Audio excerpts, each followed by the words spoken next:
नाही नाही राहू दे या सोडा पोरा चला आपण जाऊ बेरा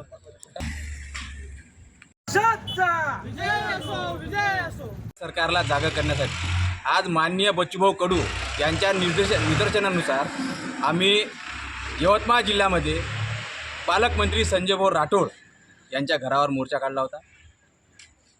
त्यांना आमचं निवेदन होतं की आपण जे आश्वासने दिले होते इलेक्शनच्या पहिले, शेतकऱ्याला पूर्ण कर्जमाफी देणार, दिव्यांगांना 6,000 रुपये महिना सुरू करणार। आमची अशी एक मागणी आहे की शेतकऱ्याच्या हिताचं पेरणी ते कापणीपर्यंतचं जे त्यांचं काम आहे ते MRGS अंतर्गत घेण्यात यावं।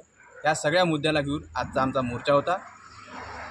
मोर्चाला संजीवभाऊंनी आमचं निवेदन घेतलेलं नाही, तरी या माध्यमातून आम्ही सरकारला सांगू इच्छितो की आपण जर खरंच इमानदार असाल आणि शब्दाला जागणारे असाल तर येणाऱ्या काळात आपण शेतकऱ्याची कर्जमाफी कराल।